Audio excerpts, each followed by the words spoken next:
the ultimate goal that these people have in mind is the goal to create a one world government run by the banking industry, run by the bankers, and they're doing it in sections. The European currency, the euro, and the European Constitution is one part of it.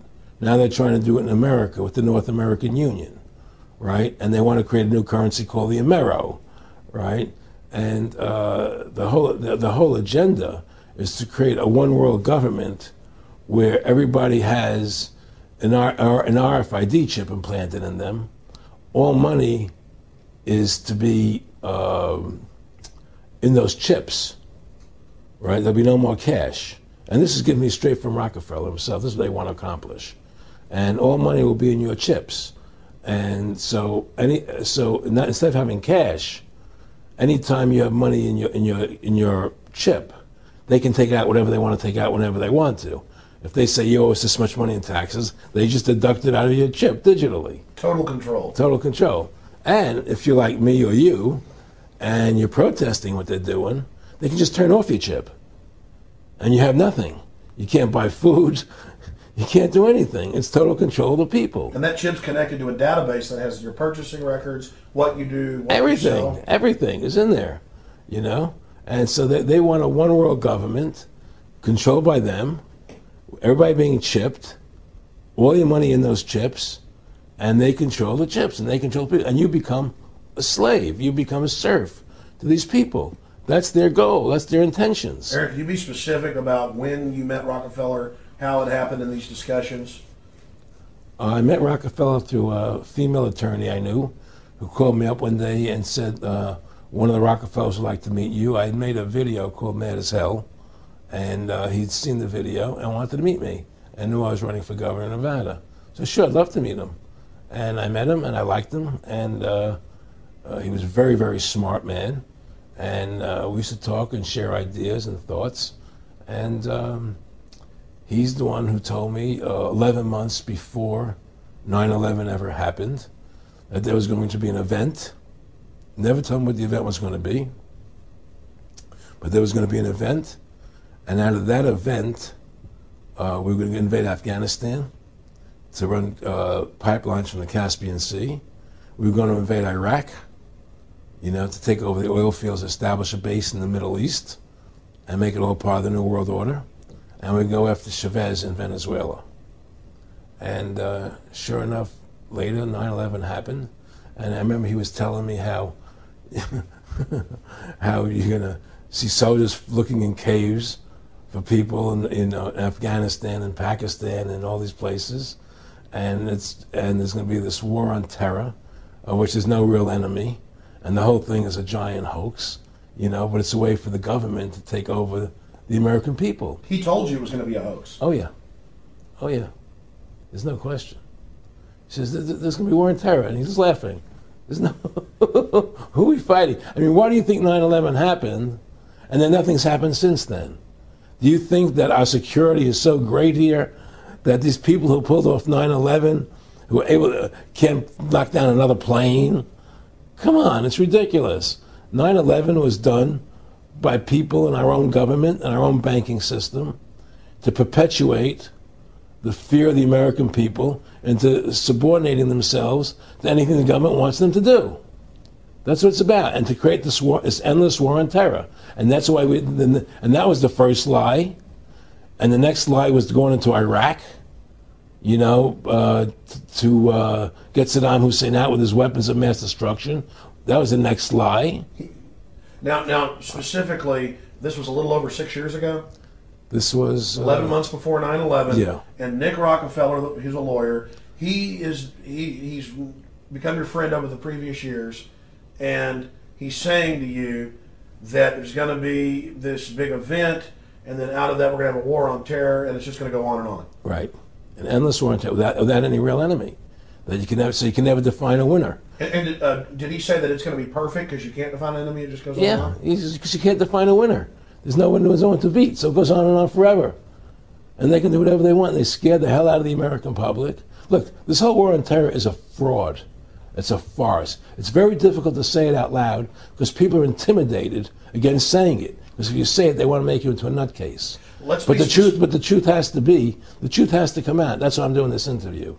The fact of the matter happens to be that the whole war on terror is a fraud. It's a farce. There's a war going on in Iraq because we invaded Iraq, and people over there fighting, But the war on terror, it's a joke, And until we discover what really happened on 9/11 and who was responsible for 9/11, because that's where the war on terror emanates from. That's where it comes from. It was 9/11 that allowed this war on terror to begin. And until we get to the bottom root of 9/11, the truth of 9/11, we'll never know about the war on terror.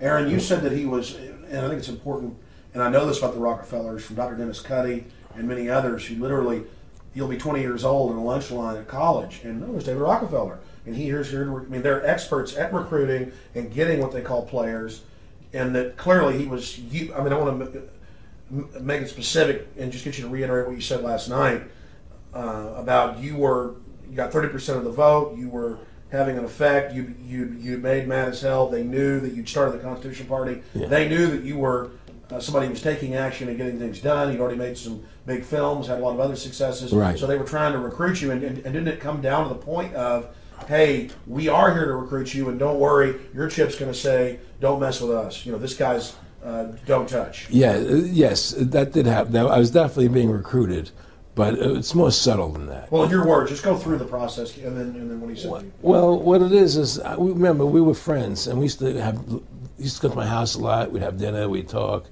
and he'd tell me about business investments, how you get involved in, or they would help me with this business investment or that business investment. And was I interested in joining the Council on Foreign Relations? I would have to get a letter to join them, but was I interested in that?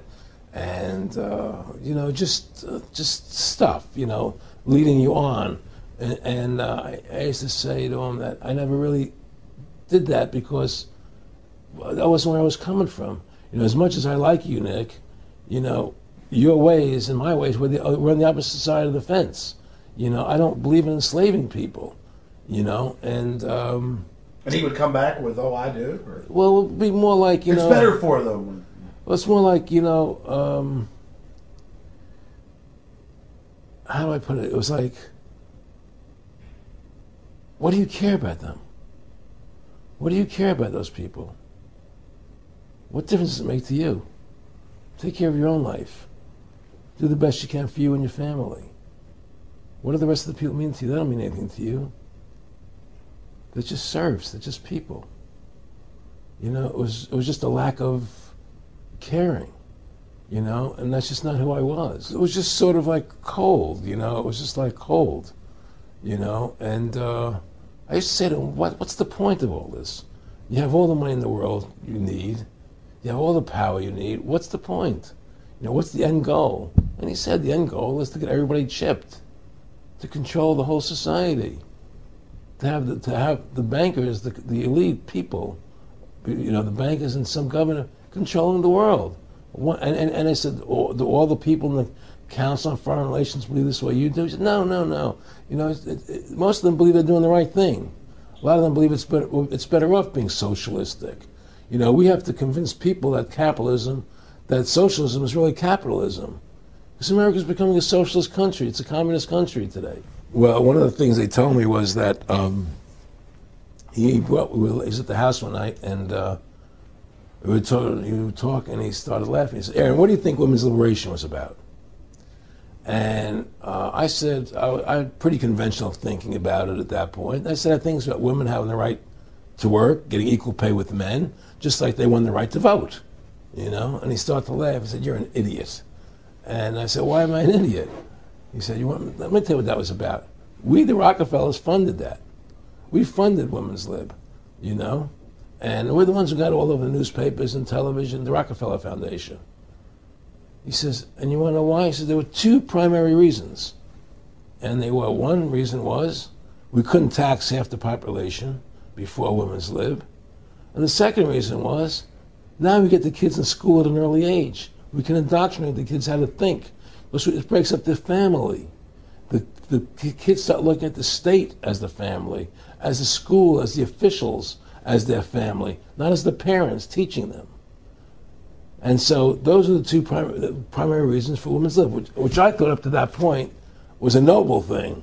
You know, when I saw their intentions behind it, where they were coming from when they created it, the thought of it, I saw the evil behind what I thought was a noble adventure.